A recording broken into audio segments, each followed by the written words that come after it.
All right, throw charts, the big three, mandatory minicamp starts this week.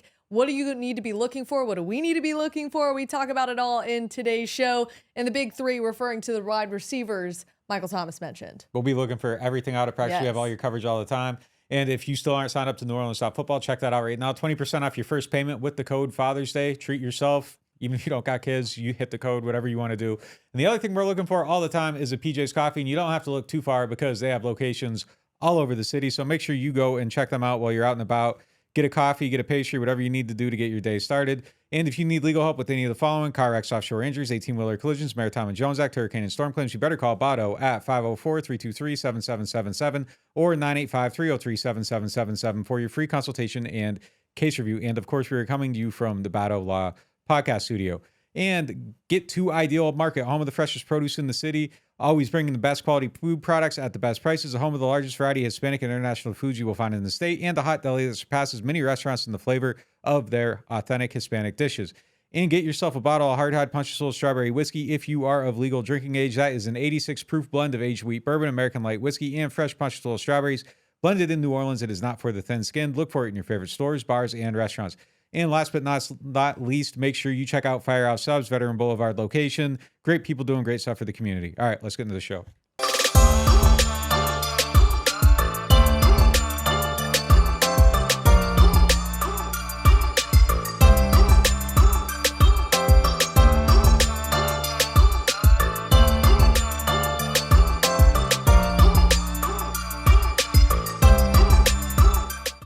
Mandatory minicamp is finally here this week. We get to see guys really practicing, some of the competition ramping up. It's not quite training camp. Remember, we only get 3 days of viewing practice. That's Tuesday, Wednesday, Thursday.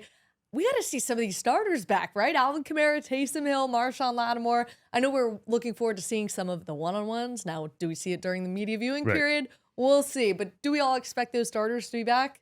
Most of them probably. I mean, sometimes guys get excused, so you never want to make like a unilateral statement, but I would expect good attendance there next week. I don't know of any contract issues. I don't know of any beefs with the coaching staff. So even last year, like there were some rumblings about C.J. Gardner-Johnson ahead of camp. There were some rumblings about, I think DeMario Davis was in a contract but then he situation. came. Like he came for the mandatory, even though he was sort of talking contract, and even CJ came, but sort of held in or whatever. But yeah, as far as we know, there's nobody demanding. I mean, Cam Jordan, but he shows up for everything. Yeah, and he was here for OTAs. So was DeMario Davis. We actually did get to see some veterans, and as we've talked about on the shows, that was such a positive sign to see so many guys already at OTAs. Very committed is the vibe I think we all got in OTAs. And isn't it like a really stiff fine too if they miss mandatory minicamp? They can be fined, yeah. So it's something that people have to calculate when they're going to do it. And again, usually when they miss, there's like a soft launch to it. And there's kind of like a, you hear about it. There's like the threat, like, oh, so-and-so might not come out to camp. So we'll see how that goes. But we haven't heard anything yet. So I don't think it's going to be a major issue. And correct me if I'm wrong, are we still in that period where guys are still going to be coming in to try out, or are we not going to see They'll do that during yet? veteran minicamps for sure. Okay. Yeah, that could also be an element for sure. Have we heard anything yet about some of these veteran throw it a curveball here, some of the veteran wide receivers that are out there yet, or are we still kind of in the same holding period with Renfro? Nothing yet, but it wouldn't be Renfro because he's still with the Raiders, and it wouldn't be like a DeAndre Hopkins type. Like if it was someone coming in, it would be like a guy looking for like a Brandon Marshall at the end of his career type of player, someone that's looking to hook on somewhere for one more year that doesn't necessarily have a market. So people that come in are a little bit lower level, or it's like veterans at the very, very end of their career trying to prove like, hey, like, look, I can still play football. So, but like Mike said, there'll definitely be some guys out there. There's usually a pretty good amount too. It's usually like 10, 15 different players that roll through there. So we'll see some guys, and there'll probably be a few that we've heard of before that have been around the league a little bit. Yeah, we'll keep our eyes peeled for anybody that's going to be out there. But speaking of mandatory minicamp, what's going to be the biggest thing you want to see? Well, it's Marshawn versus Olave. I mean, thank you for coming to me first because I took the free space on the bingo card. But, I want to see that not just because we haven't seen Marshawn, but because I want to see Chris Olave going up against Marshawn. We've talked about him getting more physical. You can't, get more physical than going against Marshawn and winning contested catches and winning that fight. It means a lot more when you're doing that against Marshawn Lattimore. And obviously the other thing that makes Chris Olave special is getting open and creating that space for himself and finding pockets or whatever. Anytime those two are doing a 1-on-1, a 7-on-7, or an 11-on-11, I'm going to miss what's happening with the other 20 players on the field. Yeah, I got a few of them. I mean, one of the things I really want to see is who's the cornerback opposite Marshawn. Once Marshawn's back, we can at least get a gauge on what they're thinking about that position. I want to see who the next safeties are behind the top two guys once everybody's available and they're actually kind of like lining up in their real defense. Is it Jordan Howden? We've seen JT Gray playing higher than I thought we were going to see him play. Is it Abram? Is it Lonnie? So that'll be interesting to me. I want to see how Alvin Kamara and Derek Carr just kind of start out on the same page, them throwing passes, you know, him getting out of the backfield, having someone that can do that. That's kind of his forte, something that you know, just that chemistry. We saw him build it with Jamaal Williams. Like, how does he build it with Alvin? Does it start out at a really high place?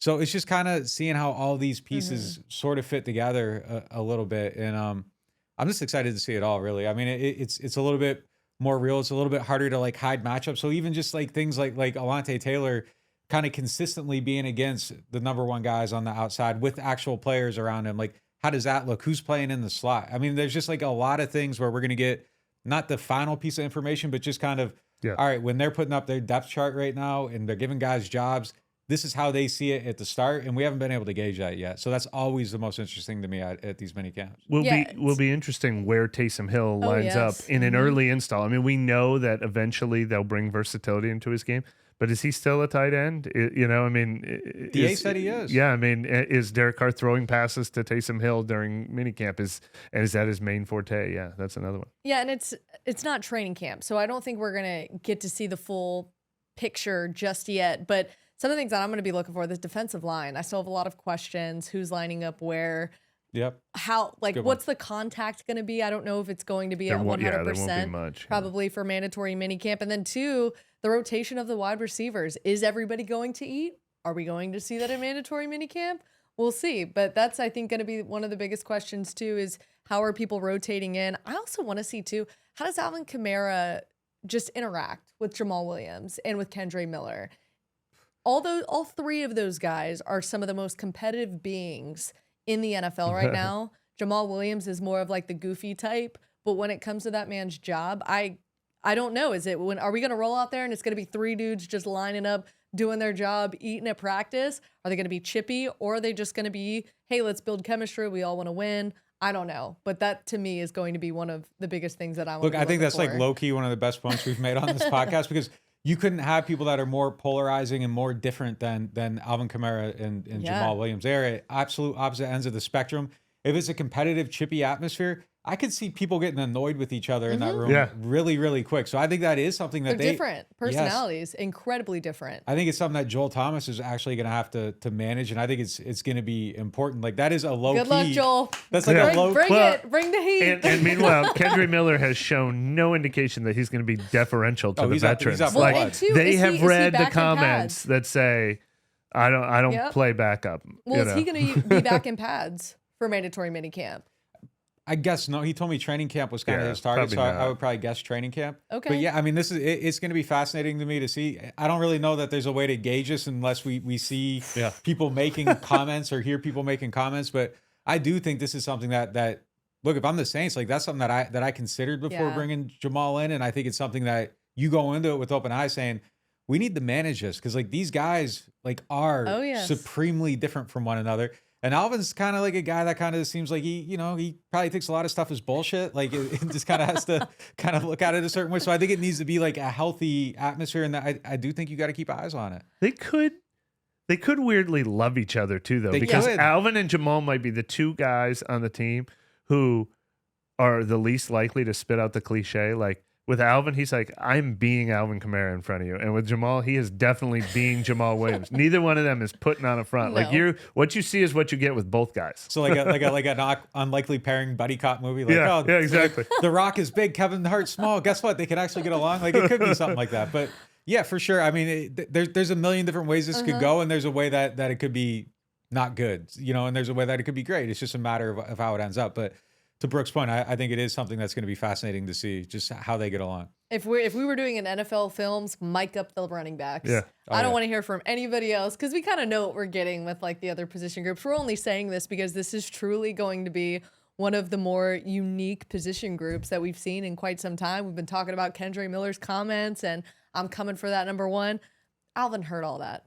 I think we can all agree, right? Oh yeah, he definitely heard that. Like if he's anything like me, he printed that out and it's hanging on his wall somewhere. Right. It's like it's the Rocky movie. You have like all the pictures up in the mirror. Yeah, I mean, definitely. He heard it. Alvin kind of let us know last year that he hears everything. Like people talking about him being washed up and stuff. Like he's more tuned in. You remember than the year that he talked about how he noticed all the comments of people who thought he was sad because he missed Mark Ingram when that was the big storyline. He does. You know, it's funny too when we're in the, just to bring you guys into the locker room with us, he'll make little comments sometime and I'm like, whoa, you read something or you heard something, and he'll like kind of like catch your eye a little bit.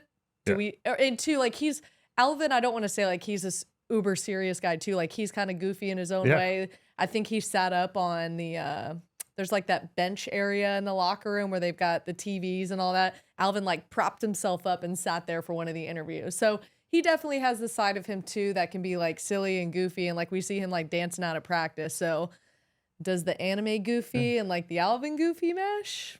We'll see. To be fair, Alvin won we give an award every year to the person who cooperates with the media, appreciates our job, gives us the most insight. Alvin won it 2 years in a row because he's brutally honest. Like, because what you see is what you get with him. Like, you don't get the, I'm just here to, you get, sometimes you have to wait for it, but when he sits down, he holds court, and what you're getting is pretty honest. He bullied me into buying him a trophy because he won that.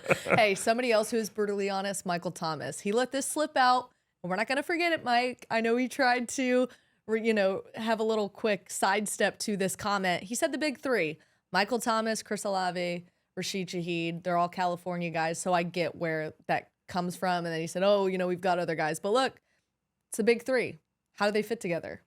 I think they fit together well, assuming everybody's healthy. I'm excited about this group just because I think the presence of everybody is going to make everybody else better. And if you got Mike, it's just kind of like a dealer's choice. Like if you got Mike working underneath, you got Shaheed attacking deep, you got Olave able to do everything. I think he's someone that kind of freezes the safety a little bit. But if you can like send Rashid down the field on a dig route just to dig a safety out, and all of a sudden you got Mike underneath, you hit him on a crossing route, and he's getting those yards after catch that Derek Carr is talking about, and he breaks the first tackle, where's the next level of the defense? Because Rashid's sending them down the field running. So I do think that there is big three potential here. I don't think that they've had big three potential in their offense since 16. 16. Well, it would have been 17. Well, yeah.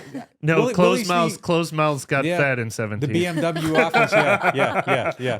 The open mouth got fed in 17. They had a good group in 17 too, but then Willie Snead got put in exile because of the offseason DUI. Yeah. So like there was potential there, but there really hasn't been that potential since then. And I think they actually have, like, when you're talking about the best trios in the league, I think there's a chance that this group should be mentioned at least within, the candidates, and maybe at the end of the season they're actually up at the top.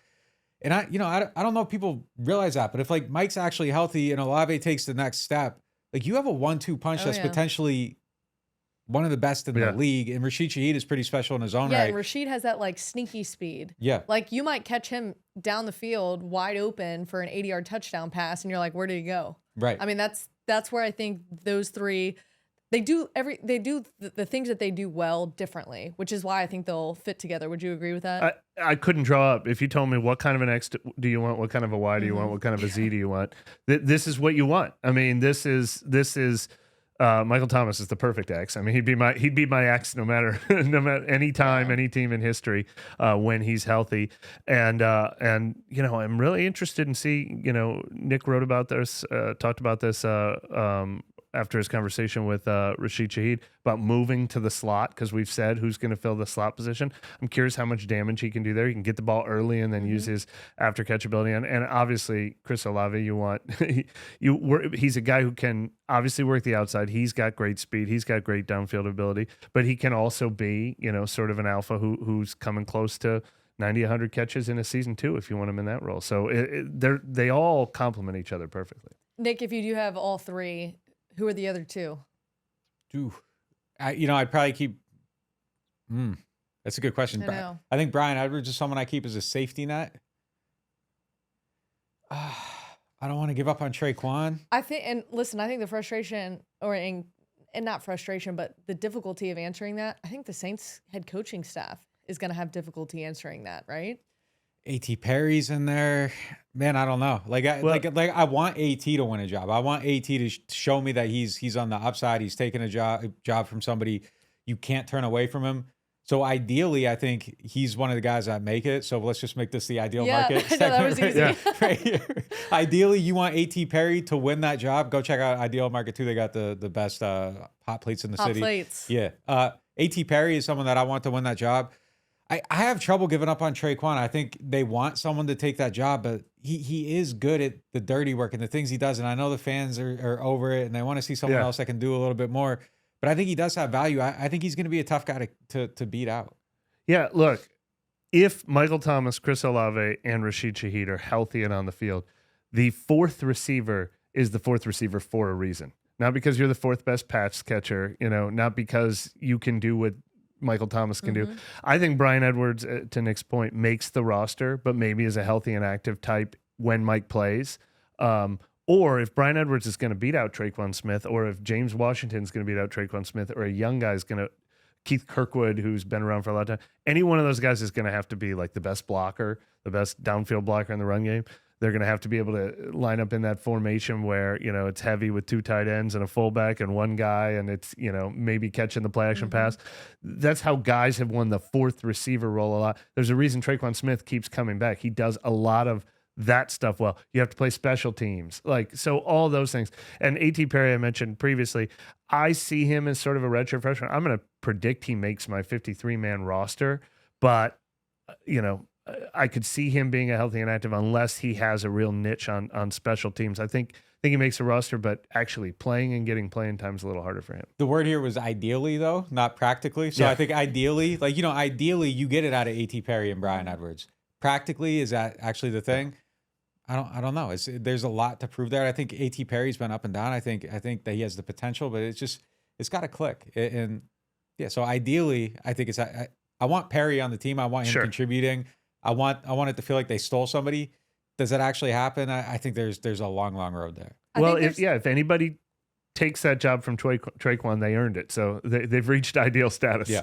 I think there's another aspect of this that we're missing. That fourth and fifth receiver are also going up against this first and second tight end. Who's going to be on the field? Does that fourth and fifth receiver that makes the team, do they even see the field this year? It's a good point. I mean, they could go to more tight end heavy stuff and it cuts into some of those snaps. And if that's the way that it needs to be put together, they'll do that.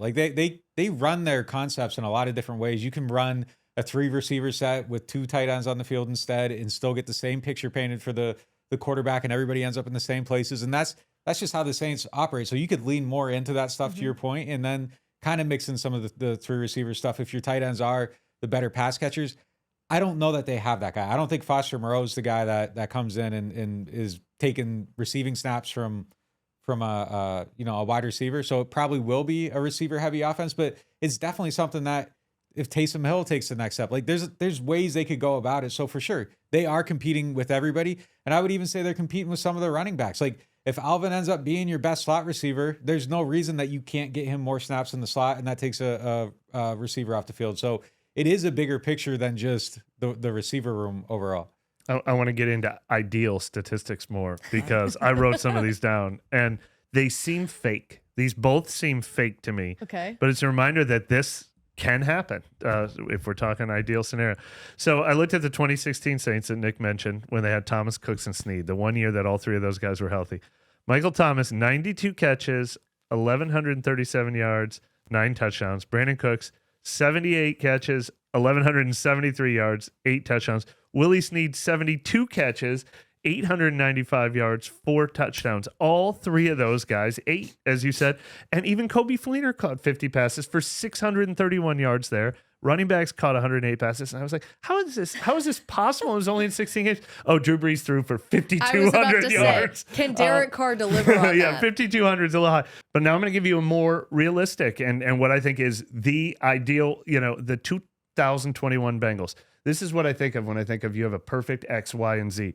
I'm not saying any of these guys is going to be Jamar Chase. I'm not putting that on Chris Olave just yet. But they had Jamar Chase. This is the team that went to the Super Bowl. 81 catches, 1,455 yards, and 13 touchdowns. There was still room for T. Higgins to catch 74 passes for 1,091 yards, 6 touchdowns. And then Tyler Boyd, who's one of the ultimate slot receivers in the game right now, 67 catches, 828 yards, 5 touchdowns. And, team that only threw for 4,800 yards total. Joe Burrow at quarterback. But that is realistic. When you have a great X, Y, and Z, they can all feast in an offense. All right. So let's do the ideal target distribution now. The risk ideal is getting there. Ideal, yeah. So let's say there's 550 passing attempts in the offense. Top 3 for the receivers. What are you giving the top 3 receivers?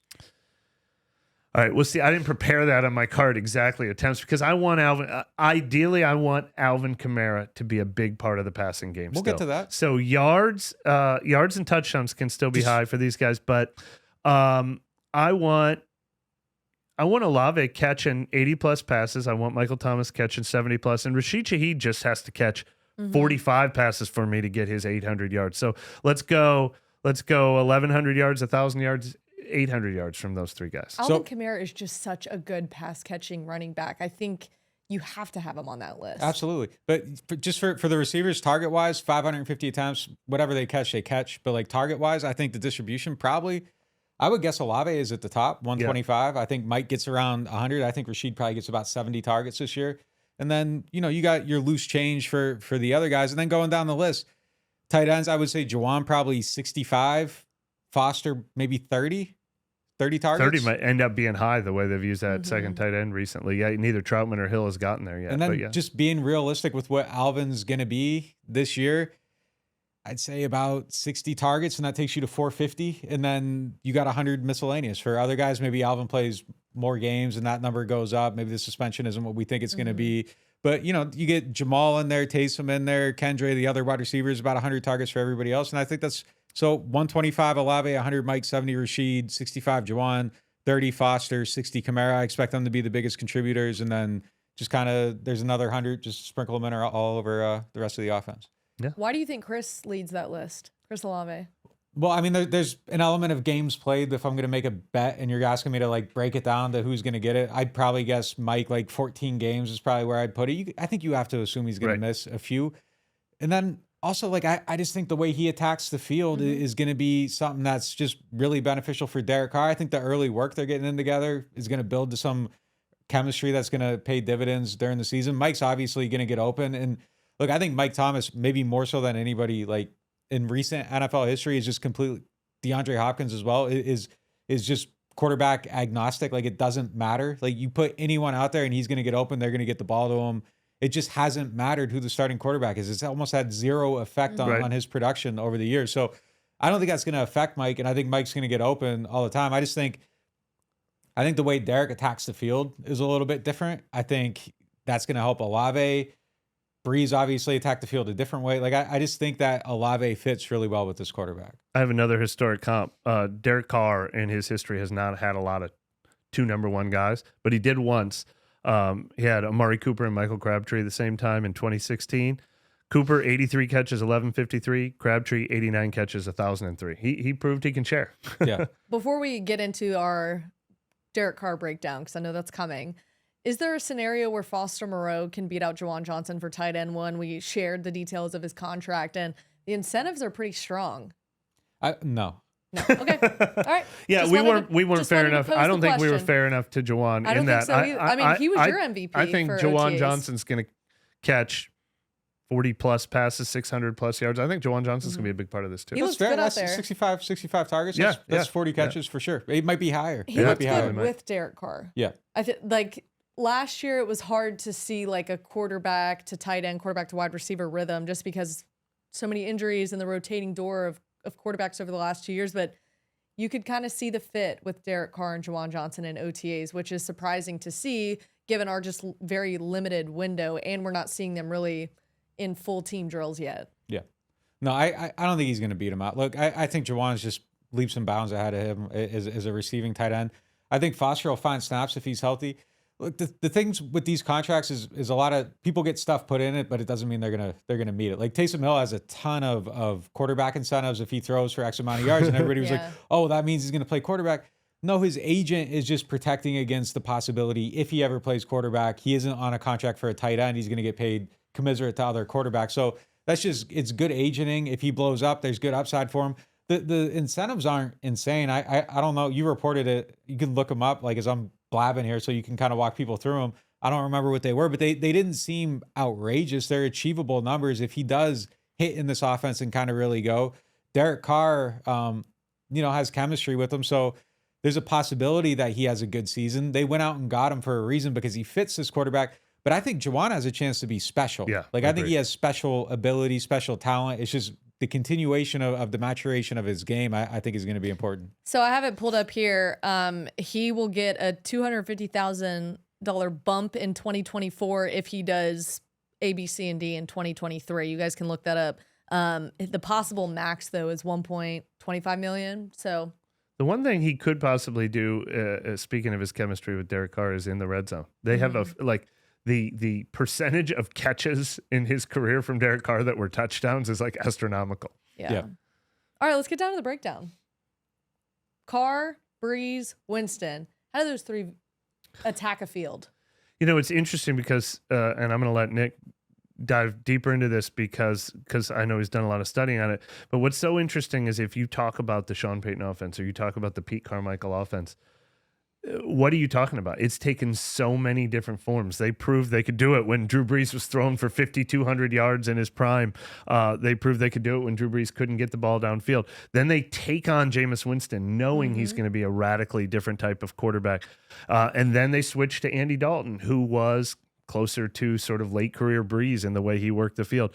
So, and they didn't prove they could make that work, but they're adaptable. What I like so much about Derek Carr is I see efficiency numbers from him that almost puts him in the Brees, Teddy Bridgewater, Andy Dalton mold. But I also see that big arm and the downfield ability that puts him in the Jameis Winston mold. I think in some ways they're excited about this because there's best of both worlds potential with him. Yeah, I think what's interesting is if you look at these guys, like there's Drew in 2020, obviously hindered. The air yards was the whole thing that year. And you look at his throw chart and it's very clear. Like there's nothing really beyond 20 yards. Most of the stuff is about out to 15 yards.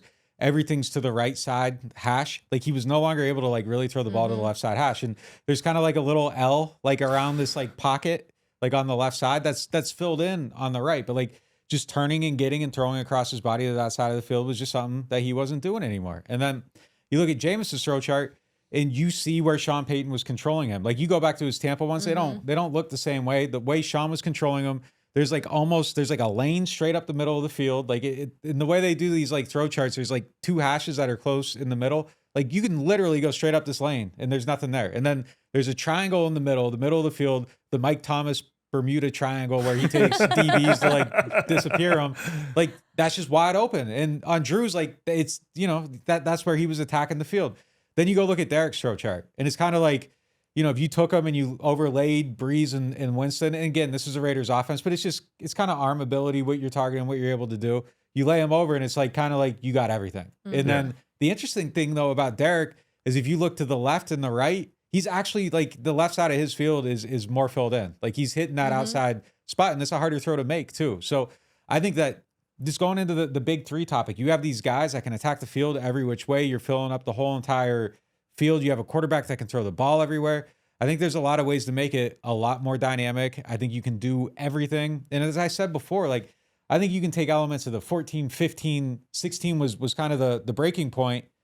And then you go 17, 18, 19, 20. That was a whole different offense, a whole different evolution. I think you can take the best of both worlds, put them together, lay them over on that throw chart, and you kind of get it. And look, I think 16, like the people that kind of forget how the offense operated, like remember some of the stuff Mike Thomas did that season? Like down the field, the touchdown catch against San Francisco.